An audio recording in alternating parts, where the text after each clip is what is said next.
today I get a chance to talk to somebody who I've been exchanging email with for a while, but this is our first chance to talk. His name's Ed Ball, and he has got a really unique practice. He's part painter, part musician, electronic musician. He's a composer, a performer. He is expecting to become an author. He's got all kinds of irons in the fire, so I'm really anxious to talk to him. So with that, let's say hi to Ed. Hey, Ed, how's it going? Hi, Darwin. Yeah, it's going really well. So why don't we kick this off by having you talk a little bit about what your artistic practice is? I find it fascinating. So please, let's share with the listeners. Well, I suppose I always start by telling people I paint music and sound, and sort of that's it. I like to keep it really simple at first. I mean, there's a lot that goes behind that. But I feel that sometimes as an artist, you can scare people off by going too deep, too fast. So I like to say that I paint music. I go with the flow and rhythm of music and try and express that in, a fine art, painterly form. So I suppose that's the hub of my practice. So just so people who are listening, we're going to provide you with some links to go explore online a little bit. But basically what you're talking about then is that you use music as an inspiration for doing paintings, right? Yeah, I use music as a catalyst to paint to in a very visceral form. So I'm taking, not necessarily just music. It can be sound, in the case of, obviously we'll talk about going forward, getting into modular stuff and that. It could be drones, it could be anything like that. It's taking the visceral form of that and putting that into a painting form. Right. Now, one of them that just like really jumped off of the page for me when I first was looking at your work was the piece that you did based off of a Goldie album? Yeah. So, I really got into drum and bass in a big way, sort of late 90s, early 2000s. And I suppose it's one of my favorite genres. There's lots of favorite genres of electronic music, but at that time, I remember walking into Way Ahead Records at the time. I was living in a place called Derbyshire. And they just got this album, Timeless, and which to me is one of the most classic drum and bass albums out there. And I was just like mesmerized. I remember running up to them and going, "What is playing? What are you playing?" And they said, "Oh, this album." And I just I've got to have one now. Grabbed it. Took it home because I think at that time, drum and bass was doing something quite special. I sort of then started, getting into Goldie's music quite a lot. And there was an album called Incredible Sound of Drum and Bass, which actually wasn't just Goldie's compositions. It was all of these metalhead guys that, and he did like a sort of seamless sort of mix between lots of, sort of classics that were around at the time. I painted that on a 3-meter canvas, and in fact it was sort of like the dawn of when I started painting music, because I'd painted one piece to music before that, and then I went straight into this 3-meter canvas, and it was just like a magical moment for me. It's that piece. I still own that piece because I love it so much. Very pivotal in a lot of ways. One, because it was when I discovered painting to music is just fantastic thing to do. Two, was weirdly on my birthday, and when all those stars align. And three, when the actual piece becomes a strong piece, when you look at it in time. And I always say time is the great knowledge of art, because you might think a piece is great at first, and then 2 months down the line you're sort of like, all right, that's got to go in the bin, and then you might not quite like a piece, but in 3 years time you think, wow, this piece is a credible piece. And it's always been a strong piece for me, and a lot of sort of emotion invested in that piece, if you like. So yeah, that was probably one of my first large scale paintings, and it's quite a chaotic album, so it's quite a chaotic painting, and I hope that's what I bring out in my work, is that it's a reflection of the music and the energy behind the music. Right. Now, when I kind of jumped on your site and was looking around, one of the things that I found really interesting is that in addition to doing these as sort of like set and pre-made pieces, you also have a practice where you kind of, in a very performerly way, actually do, you will perform the creation of work as well, right? Yeah, I mean, that happened by accident. It was a weird thing that I didn't think anybody would be interested in actually, viewing my art while I'm painting. But of course, I paint very fast. I'm not a artist that likes to, labor over a painting over days, over weeks, over months. For me, I want to get it done in that album time, or the album repeated, Yeah. because I'm just trying to go with flow of music. I don't want to think about it. I don't want to look at detail. I just want the feeling of that music to come out. And so it's very fast, and it's quite visual. It happened that I went to a great art gallery, which unfortunately is now closed, in Birmingham in England, and proposed that they might like to stock my artwork, which they actually did, which was very nice. And they really liked the practice, and they asked whether I'd paint live outside their gallery to show people the process, because I'd actually I showed them the original video of painting Goldie's incredible sound of drum and bass, which is if you've seen that video, it's very coarse. It was literally my girlfriend at the time, who's now my wife. She just had a camera with her, and she sort of shot it, and it's not great at all, but fortunately she did, because I had that, and I actually showed the gallery that, and they sort of loved that process. And then I painted live, and people got to know about that, and it sort of took off from there. And it's weird, really, when you're painting live, because when I'm painting in the studio, there's some things that don't work. I paint and they just don't work, and they just have to go, because obviously I filter my work out, and only my best work gets shown. I'm fortunate enough for it to be able to work most of the times. It's weird painting live, because you always hope that the piece is going to turn out well in front of people as well, Right. But I've got to the point now that, well, I say I got to the point, but I've always, once I start painting, there's nothing around me. I just don't acknowledge anything. I'm absolutely in that painting, and nerves or painting in front of people, just it doesn't even register. It's not there, because when I go into this painting motion, a lot of artists will describe this in music and in artwork. I just hit this flow energy, and I'm in, and that's it. And time just goes, it evaporates. I feel like I've only been doing it 10 minutes, and it'll be an hour and a half down the road. So it's quite interesting, to be able to do that live. Whether it bores people or not, I'm not sure, but people tend to stay around and watch, so that's good. Well, it's interesting because there are so many parallels between what you're talking about and what a musician in the same spot would experience, right? So if you're Yeah. doing, I mean, you're improvising. It's not like you're coming with a paint by numbers, No. kind of art piece in No. mind. But No. also, there are a lot of parallels. You have to be confident enough in your style and confident enough in the tools you have at hand to know that you can pull it off. You have to be fairly confident that you're going to be able to make something that's interesting to look at and interesting to watch being created. Yeah. And it is very much different from a studio practice. And I mean, it's interesting that, painters and musicians use the same name for their working space, a studio, because the practices there are very much different than what these live practices are, right? Yeah, they are. They've got a different flavour and feel, and I'm guessing I do want to actually go forward and do some live performances musically as well for the future. But I'm guessing it's very much like playing live compared to in the studio, and it's that thing that I've been painting this way for 14 years now, and for people. Obviously people don't know my process, but I'm throwing a lot of paint around. I use several processes.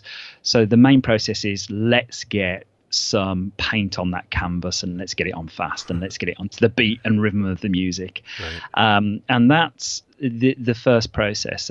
But there's like a 3-layer process to that. So like I'll prime, I'll sort of paint the prime so it stains in, then just wait a while, then I'll cover that, and then I'll do a lot of painting, which is, you know, a lot of paint going on, and then I use gravity then to actually take the paint down the canvas so it looks like it's actually sliding down the canvas. And then I use a piece of, in my case, it's Perspex, a piece of acrylic sheeting, and then I drag back into the paint to reveal the layers underneath. So there's a lot of throwing of paint around, and because I've been doing it so long, I just know how that works, how that goes, what I need to do. Like normal painters, when how you get, you know, a perspective or I think a feeling within painting is layers, you know. And I can't afford, and in music as well, it's all, you know, building up of layers, and I can't afford to wait for it to dry because I'm doing all this wet and I'm doing all this fast. So I tend to build wet layers on top of wet layers, and so I know when I have to hit hard to punch colours through. I know when I need to do it light so the colours will float, so it gets symmetry and colour balance. And I'm trying to build these wet layers of paint up to give the painting some depth rather than waiting for a layer to dry, put another layer on, a layer to dry. So I think, like your practice in a studio, you would, you can have several takes, you can polish it, you can put a compressor on it, and you can do all that nice stuff. When I'm in the studio, I've got the time to, you know, really manipulate it to the extreme. When I'm painting live, it is more raw, you know, and it is sort of more seat of the pants, and you are you're sort of taking the energy of what's around you as well, because obviously, you know, with music and with artwork, I'm a very space orientated person. I find that spaces really affect how I feel, how I paint. So obviously you're sort of taking that on board. So I would feel that it's sort of close to a musician's practice where they're doing it in the studio, but then they're doing it live. And of course, it's much more exciting doing it live too. Well, and much like, you know, on the musician's side, from the art side, you also have a pretty heavy load of risk involved in terms of, you know, one false move and the wheels can come off, right? Yeah, and you know, you're dealing with, you know, sort of logistics, as you've said before. I'm not painted by numbers. I'm literally going with a guttural feeling. You know, I always say it's sort of like a primeval feeling, really. And so there's plenty of room for mistakes and things to go wrong in that process. But I don't know. I love it. I love them both. I love my studio work, but I do enjoy painting live as well, because I think there's something, isn't there, about when you're doing anything live, that you are at that ragged edge and the adrenaline flows, and, you know, you do get sort of a kick out of that, I think, you know. And I mean, I'm not saying I'm performing in front of thousands of people, you know, there's only a few people there. I don't think it's part of that. I think it's the occasion and, you know, wanting to get that right within that sort of set occasion. Right, indeed. I have like 900 questions to go to get into already. But also, in addition to doing the paint, you have started to delve into your own music creation practice as well, right?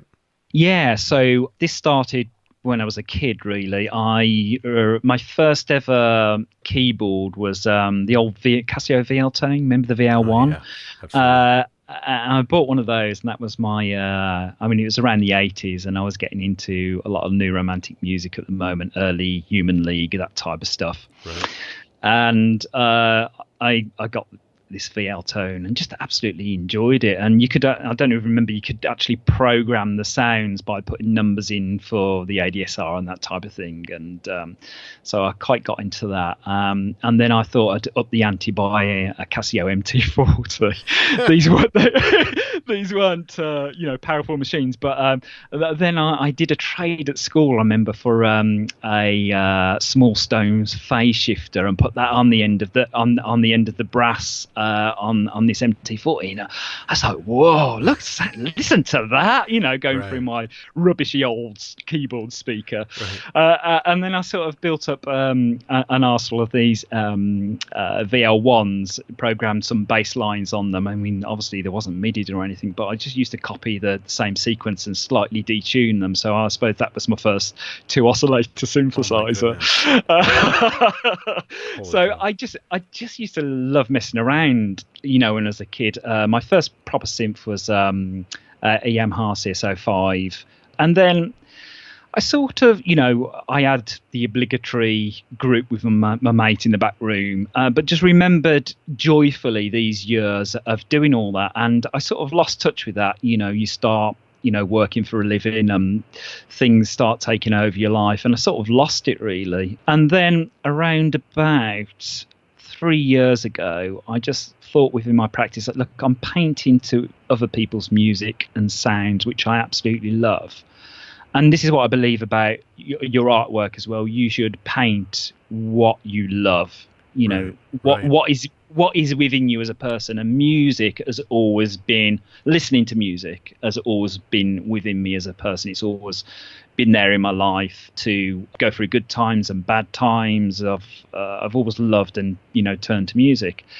And then I thought, well, wow, when I was a kid, I absolutely love messing around with my synthesizer. What if I do something with that? What if I now bring that into my practice and have this sort of loop of creating music in the genre that I'd like to create it, and then paint to that? And that's when I sort of started on the slippery slope of getting back into synths, and that has been around about 3 years ago, and I have to say, it's just been a great journey from then. It's really starting to add to what I'm doing as an artist. Sure. Now, what you started off with VL tones, and I'm assuming you're not using those again. What are you using for a synth now? No, well, it was a lovely story actually. So I started sort of going, okay, what's happening in the synth world now, and then got into it and found out there's this great big analog resurgence, this modular resurgence, and I'm like, wow, I've hit this at the right time, when just things aligned. Because like if I'd done this 15 years ago, it wouldn't have been as interesting, but now all this stuff's happening, and I think what really struck me is I was looking around, and I think Moog had just done a video on, they're reissuing some of their old modular stuff, and there was a thing by Suzanne Charney on there, and she was saying this. She was saying, like, the first time around, modular came out, it was amazing. Artists took it on because, as you know, with the history, there was, at first, especially with the Buchla sort of era, it was all about, okay, let's use this as art. I mean, so that really interests me. Let's have sound for sound, sound for creativity, sound for heart. Right. And then obviously it gets melded into sort of normal musical practice as well. And she was saying that, like, it was taken away from us too early. The digital revolution came, and suddenly the artistic modular revolution sort of died. And now it's coming back, and she feels there's so much to still discover. She said, I'm so glad it's back because there's so much to do, so much to discover. And I feel that's right. So I thought, right, okay, modular it is then. So I think, I know a bit about synthesis. I might have been a bit wrong there because I started doing all my sort of looking around on the net, and there's this thing called a Vostox Deluxe by a company called Analog Solutions. and it looks like it could launch missiles from a Russian submarine. I mean, it looks amazing. It's got this. Honestly, it's if you was walking around with it in a place that you shouldn't be, I'm sure people would think, oh, what is going on with that? I mean, it's got a pin matrix system. Yeah. It's a very wild thing, and I just fell in love with the look of this. Now, at the time, I couldn't afford this piece, but I got in touch with Tom Carpenter and basically Vanelloc Solutions, who I think were quite one of the original modular guys. I think he didn't Renaissance, he didn't start long after Dothfer, I don't think. I mean, I talked to Tom now, and I think his art and his love is actually making whole systems rather than modular systems, because he hasn't got a whole raft of modular. He loves making systems, I think. Right. But I got in touch with him and I said, look, I'm an artist. I want to get back into synthesis. I'm looking at all what you have there. Could I meet up, because he didn't live too far away, which was quite amazing, 60 miles away from me, and maybe, have a chat and see what you think might be good to start with. And I said, look, I don't know even whether I want to make music. I think I just want to be creative with something and see where it takes me. So he got back to me. He said, yeah, that's great. Come on over. And then he got back to me a day later and he went, just had a look at your website. He said, I really like your artwork. He said, more importantly, my wife really likes your artwork. Do you fancy doing an exchange for equipment? And I was like, wow, this, when you do things, Darwin, and it's sort of fated and things roll, and without you pushing it, it just happens. Yep.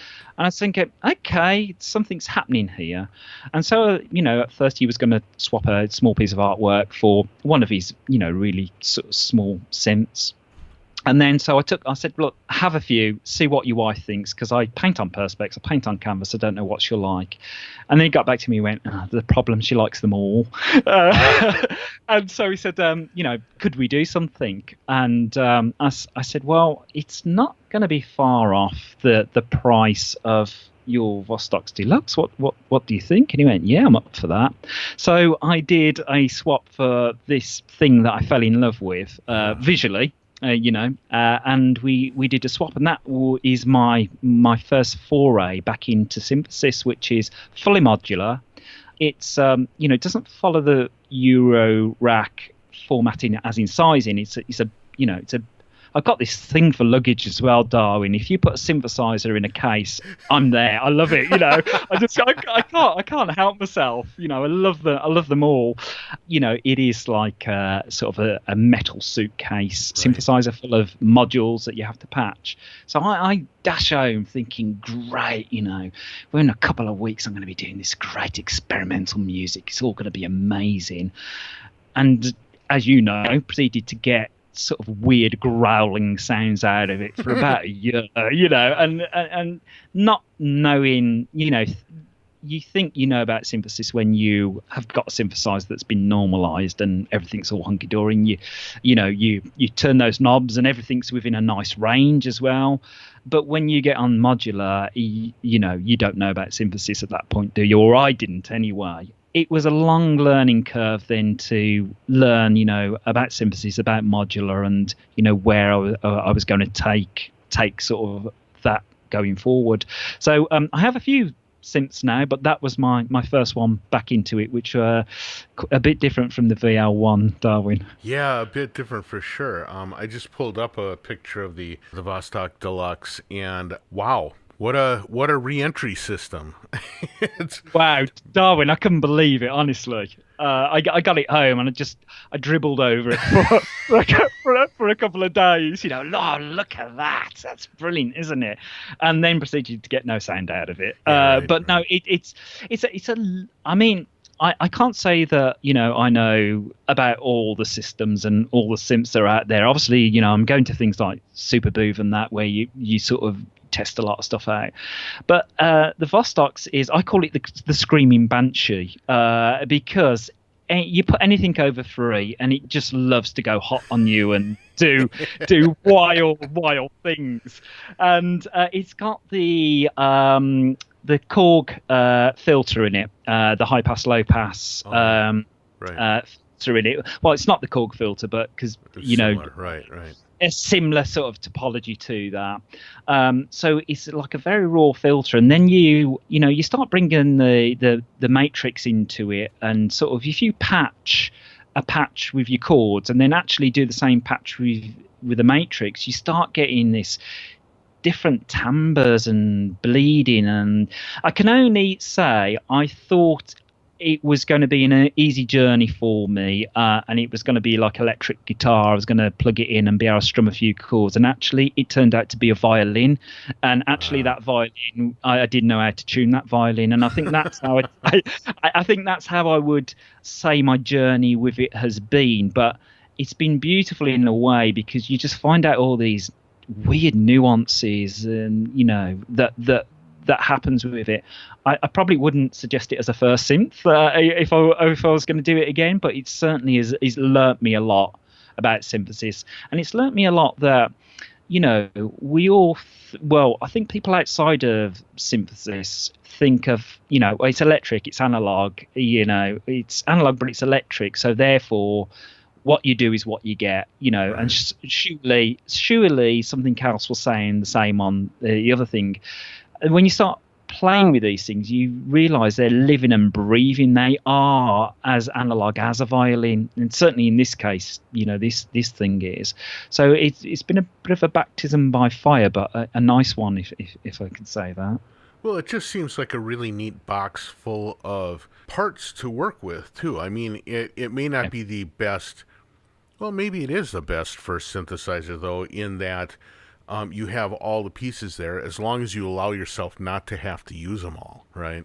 Yeah, I mean, so I got a load of wires and started plugging them in everywhere, and and got white noise, I think it was. But I think if you start with those simple patches, it really, it learns you a lot.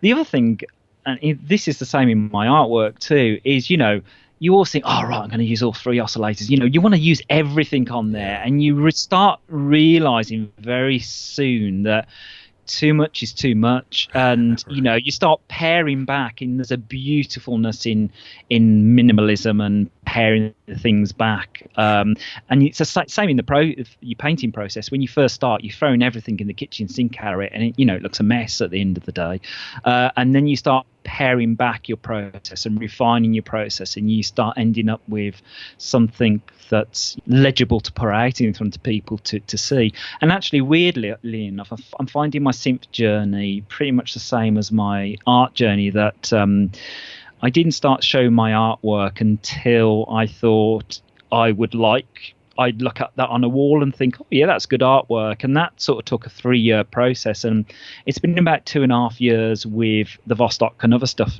now, and I still quite haven't found where I want to go with it and my voice, but I'm getting there. I know I'm close. I know I'm close to going forward with that. It's quite an interesting. The music and art, they're very symbiotic, because I'm finding as well I'm using the same creative process as I am with painting. And I'm guessing if you're a multi-creative, like you'd like to be creative with any tool that you get. Like for me, I love video editing, and I love graphic design, and I love sound, and I love painting. I'm not saying I'm good at all those, but I enjoy those, and I can get something out of those. And I tend to use the same creative process. So I found that quite interesting, that they're transferable between the two. Right. So we talked a little bit about how you got to your place as from the music side. How about from the painting and the visual art side? What was your process there? Well, how I got to where you are. Yes. Yeah. Well, that's a long, weird journey, really. So I'm going to try and do a quick stop here, really. I would love to say, when I was 5, I picked up a paint and brush and knew that's what I was going to do for the rest of my life. And to be fair, I'm not saying envious, because that's not a nice word, but I love when their life has followed that path. I think, wow, how beautiful to do that.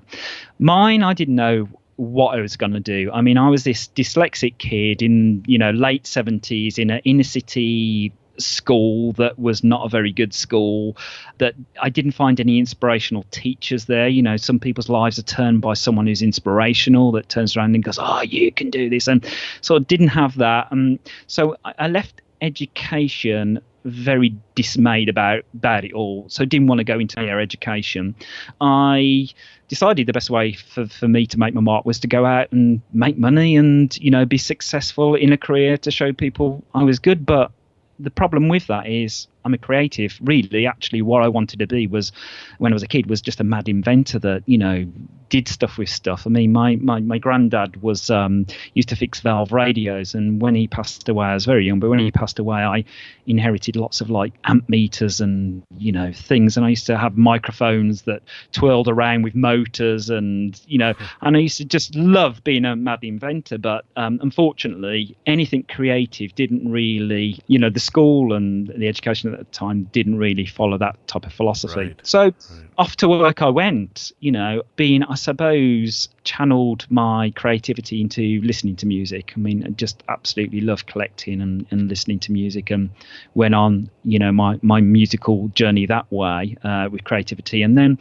mid-20s started painting, just sort of part-time, because, you know, when it's in you, isn't it? It comes out at some stage, you know, and I really like that. And people used to say, oh, that's, you know, that's really good. Looking back on it, it wasn't, but, you know, people used to say that.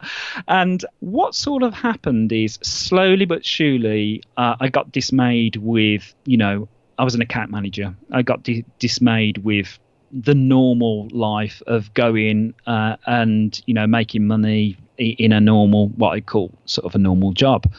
And I was doing really well at that, but deep down I wasn't. You know, I was a creative, and over weekends I would do creative stuff just to draw a breath, if you like. So I was late 20s, and don't know whether you heard of the thing called Saturn Returns. That surely hit me. It's like, you know, Saturn comes back every 30 years. It's in the same place, and people say that you reevaluate your life at that point. And I certainly did. You know, I just thought, I'm a creative person. I've got to be creative. I've got to do something major here. So I saved up as much money as I could, that I could scrape through 3 years of not having to earn any money. I gave up a great job and sold everything up so I could just plunge myself into art and being creative, because I had this vision that I could do it, you know. Now, weirdly enough, I think if I had my time again, I might have thought about going to the university route, because I probably got a body of work at that point that I could have gone, look, you know, can I go to go here and study art? I didn't. I don't know quite why. I think still, you know, still didn't quite like maybe it was from the education system when I was a kid. Didn't want to go down that route, so I decided to head down to a place called Penzance. There was some great old artists that used to have a enclave of abstract work, and I love abstract work in St Ives. And I thought, I'm just going to go down there. I'm going to lock myself in a studio and see what I can do. And that's what I did. When I thought things were happening for me, I moved back to Birmingham, because Birmingham's a bigger city. And I got to the point where I thought, okay, I think I've got something to say here. It was at the point of, you know, you go through lots of different phases of thinking you know where you want to go.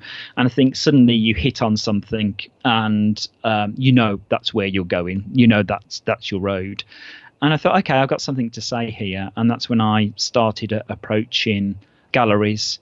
And the first gallery I approached was quite a big one in Birmingham, and I got that straight away, and things started really moving for me very fast then. So what I'm going to say here is, you know, I didn't start full-time art until my 30s.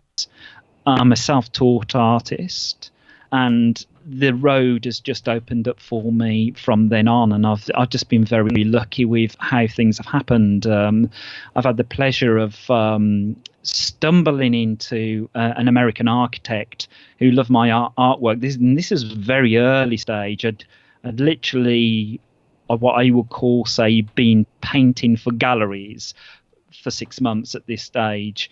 And weirdly enough, another quick story is, well, it probably won't be quick, Darwin. Sorry about this, but it's I was painting. It was the time that I was painting live outside this gallery who'd just taken me on, and the piece was so big that I said, have we got anywhere to drag this in? And they knew the owners of the shopping complex, which, by the way, is a very high-end shopping complex. You got all, like, you know, your high designer shops within this place, and they had this shop that nobody was in, so they dragged it into there, and I just got talking to these people because I love talking art, and I love one of the things that I love is to try and bring art to the masses, which is another turning we can't go down because we won't have time to talk about that. But I'm a great believer in taking the snobbery out of art and, you know, just, you know, getting it out to people.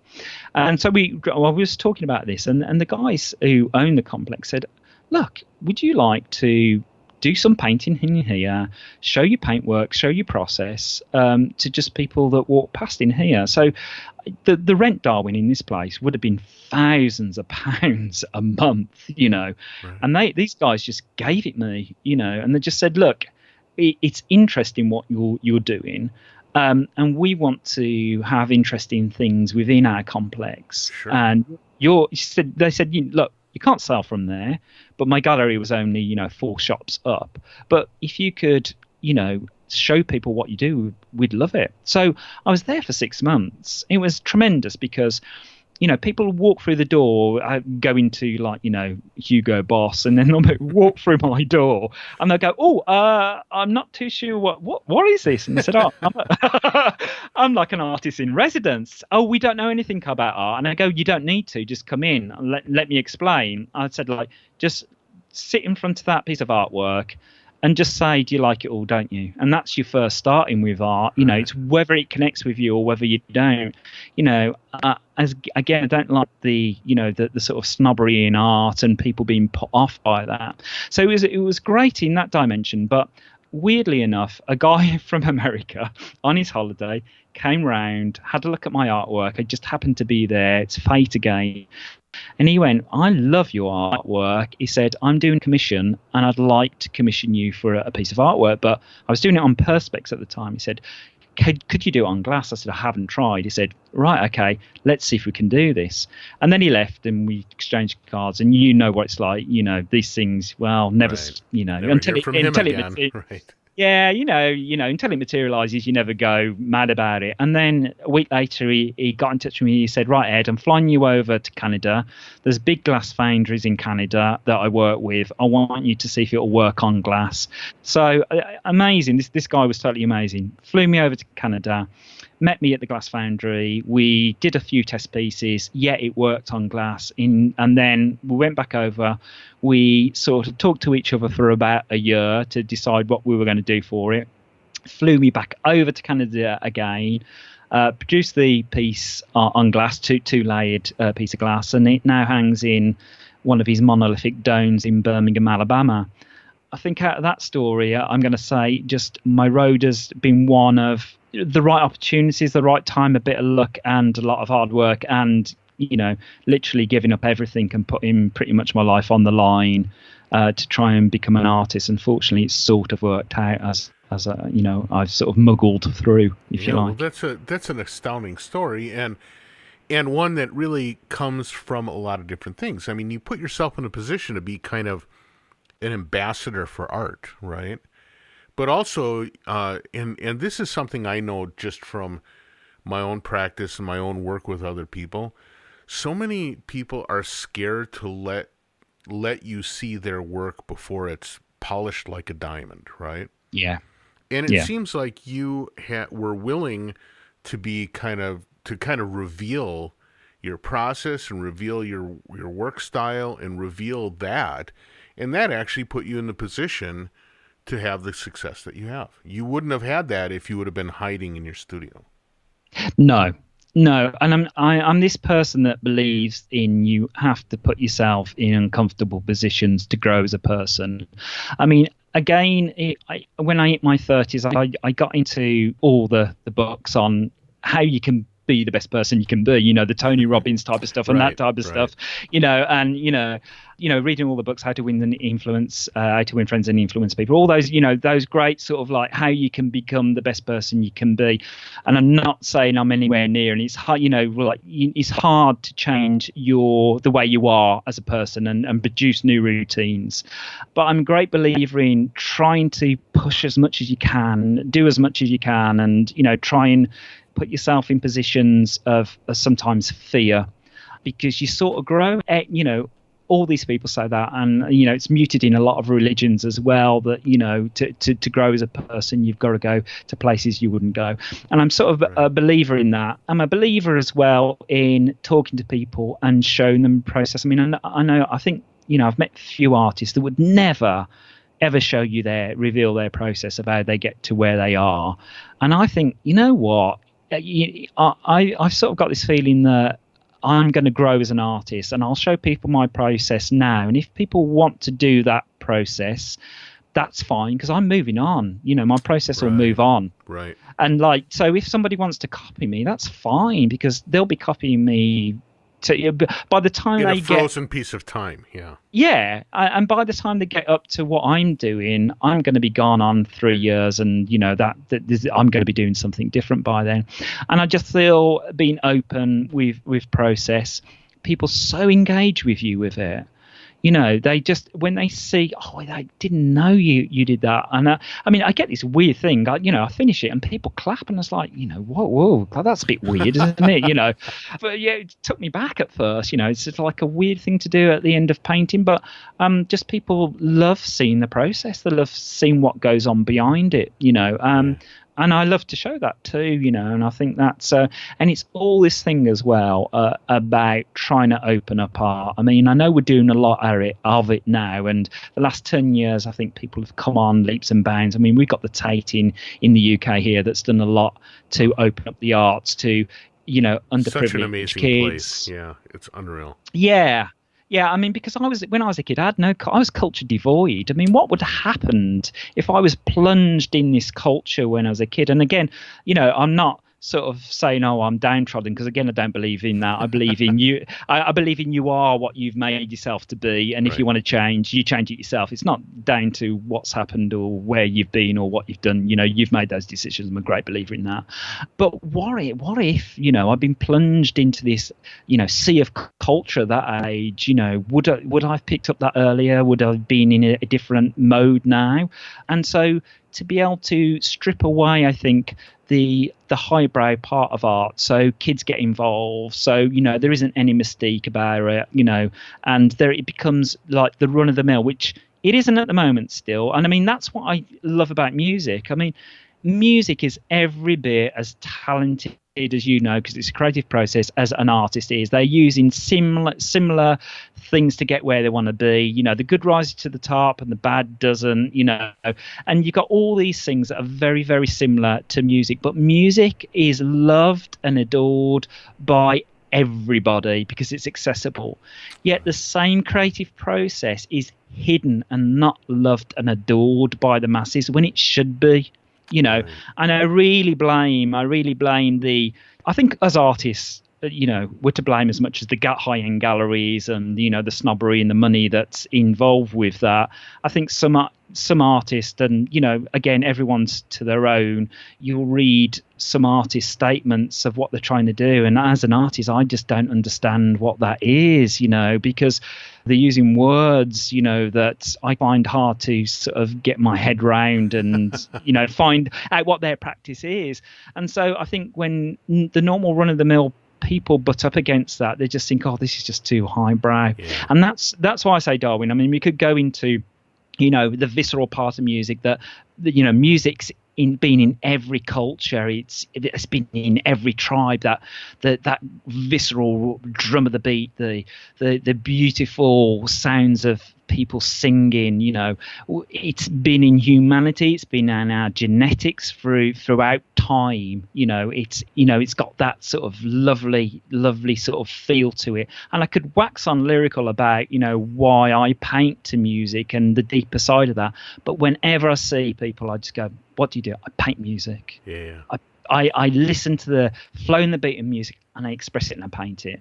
And then we can have a deeper conversation from that, because that hooks people in then. Right. That's a And good launching I wish, point, right? yeah, yeah, because you don't walk up to a person and go, "Oh, I love you. Can I marry you?" and proceed to kiss them, do you? You wouldn't do that, would you? Well, every time I tried it, it didn't work out so well. So. No, it never did for me. I gave up.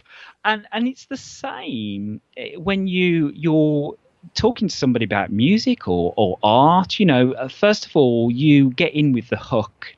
You talk to a person and you like that person, therefore you'll ask a bit more about their history, and then you might go out on a date and you learn more about them, and they're quite interesting. But you wouldn't lay that on that person all in one. And I feel the art industry does that. It lays it all out for you to try and understand in 1 millisecond of you walking up to that piece of artwork. And that is what puts people off. And because we haven't got this visceral thing like music just, actually physically connects with you, but we have with the visual effects. I mean, artwork, just draws me in and visually connects with me. But I still think there's this barrier there, and I'd love that to break down. I think eventually it will, Darwin, but I think music has got, as a creative process, music has got that lovely ability to reach out to masses and draw them in. And I just wish art would. And, I do my bit, and hopefully other people do their bit. And then, kids and whoever have just got this passing interest in art get drawn into it more. And, and that would make me very happy. Sure. Now, you actually have, the way that you and I first got connected is some plans that you have for sort of like a new series of artwork that's taking place over the course of this and next year, right? Yes. Yeah. So it's my biggest project to date, and it's working with modular synthesists. So I'm reaching out to a wide variety of modular synthesis, because what I love about the modular scene, it's fantastic. Coming back from Superbooth, it was electric there, and it feels like something's happening at the moment, and has been for the last sort of 6 years. But I feel like it's coming to this crescendo at the moment, and I love that you've got a lot of different musicians. Some people are just looking at it from an art perspective. Some people are looking at it from a techno or a different musical perspective. But the whole thing that galvanizes them together is this beautiful equipment, and I love what's happening at the moment, and I feel it'll go down in music history as a really interesting time. And so what I want to do is I want to document that in fine art. I want to create a body of work that is inspired by all these artists, that is there for time going forward. My idea is actually not to sell this collection, although I will sell limited editions from it, but the original work won't be sold. It'll be held in a collection that will be shown in public galleries, and along with that is if you like, the dossier of the artist that I've painted too. So the idea is I reach out to an artist that is mainly using modular. They create a soundscape, piece of music, whatever they want to do, that I paint to.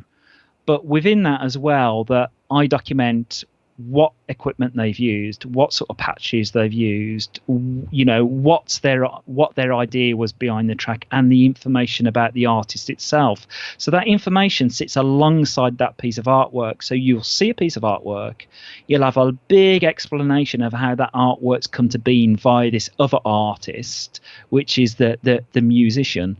And then as I touched on when we were talking earlier, that eventually I want to produce a book out of that takes all that information and puts it into a book of all the artists and all the artwork. So it's a massive project, and it keeps the ideas keep coming, and it's getting bigger and bigger and bigger. And I'm just sort of starting to roll it out now, but I'm so excited. To be working with other musicians directly, and for it to be all intertwined with the modular scene that's happening at the moment. So really very excited about it all at the moment. When is it that you expect to first showing based off of this collection? Because you're working on this right now, right? Yeah, I've just started. I mean, I've done, my first piece is a collaboration with Todd Barton, and I love his Buchla work. He's amazing. Yeah. Yeah, you've had him on the show as well, haven't you? Yeah.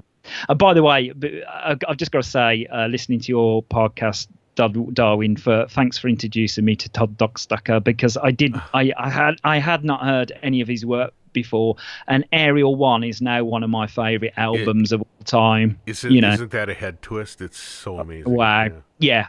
So thank you, because I think I'd like to think I know music and music genres, but I didn't know of Todd. So, but anyway, that's from one Todd to another. Todd Barton. So I'm collaborating with Todd at the moment, just about to start that piece. So that's the first piece. And obviously I'm talking to other artists at the moment to roll that out. I think it's going to be an 18 months program, because as I say that things seem to be progression. Like I'm talking to Mylar Melodies Alex, who's on YouTube a lot. He does a lot of YouTube on modular type of stuff, and we've been going back and forward. He's in the UK, and he's I said, it might be a good idea to get together and let's do it live, in my studio. You jam out, I paint, let's see where it goes. And he was like, oh yeah, and we were talking about that, but distance was quite heavy. And then just today he said, what if we live stream? What if we do it live stream? And I was thinking, hang on a sec. So I could do this to the guys in the States as well. Anyone that wanted to do it as a live performance, because obviously some may be studio based, but some might love the live stuff. The idea now is that I get in the studio, we project the live performance stream on the back wall, then I video me painting with the live stream in the back. So all these things are happening, and I want to try and document them as well on YouTube. I want to open up the process. So I'd like to. I did try and start doing some YouTube videos a year ago. It's a big time investment, but I got the time to put into this project. So I sort of want to show all the behind the scenes, what we're doing, how we're doing it. These live performances, and then build up this body of work, which I think is going to be 18 months. I've got a public gallery that want to show it, so we're just talking to them at the moment of when that will be, and I think that might be maybe around about 2 years away to it actually starts touring public spaces, because I'm talking to quite a few people about that. It'd be lovely to get it out the country as well in public galleries. So it's quite a long project, but I think a real worthy project of what's happening within the scene at the moment. I mean, I think just to go at it hammer and tongue for 6 months isn't good enough, really, for what's happening. The breadth of what's happening at the moment, I think, is very rich, and I don't want to miss out on anything really. Sure. Right. So yeah, I think it'll be an 18-month project. Probably at the end of the 2-year mark, it'll be ready to sort of go on tour, and I just want it to mark this moment in time of what's happening within modular synthesis. Well, it sounds like an amazing project. I can't wait to see this develop more. I think it's really smart to try and do a book project, because these kind of collections, and this is gonna be a very unique collaboration, and one where I know a lot of the musicians that you're already talking about, they haven't had an opportunity to collaborate in quite this way. So I think this is really going to be a super opportunity to do something shockingly new, and I really applaud you for taking this on. This really seems fabulous. Oh, thank you, Darwin. That's really kind words. Thank you very much for that. And yeah, I got this gut instinct that it could be something fantastic. And I'm not just saying in terms of my art, but in terms of collaboration and working with those modular artists and melding those creative forms together, which I know can be melded because I've done it, but to do this in this type of way and to have direct collaboration and to do it with this type of equipment and sound, I think it's just I'm just very, very excited about it all. Yeah. So Ed, unfortunately our time is already up. I have this list of things I sketched out here I wanted to continue to talk about, and we're already hit the wall. Yeah. But before we go, I just want to let this will be in the show notes on the site. But for people who want to check out your work, where would be the best place for them to check it out online? So, my website is probably the best, which is www.edwardball.co.uk. Or if you put Edward Ball abstract artist in Google, you can find me through there. And what I'm hoping to do, I've got a fair bit of information on the site, but by the time this airs, I'll try and get a bit more information up there for what we've been talking about too, and also the way people may be able to get involved as well. Specifically in the modular community, I'd like to talk to people, see what they would like to hear and see. Again, I'm this person that likes to think of getting people involved with this, and I'd like to get the actual whole community involved. So if I can do that somehow, I'm trying to work out how we can do that. But if I can do that somehow and then document that would be fantastic. So yeah, if you go to my website, hopefully there'll be a fair bit of information on there for people to have a look at. Fantastic. Well, Ed, I want to thank you so much for taking the time out of your schedule and have this chat. I already can't wait until the next time we talk, but in the meantime, thank you and have a great day. Yeah, and you, Darwin. Thanks a lot for having me. All right.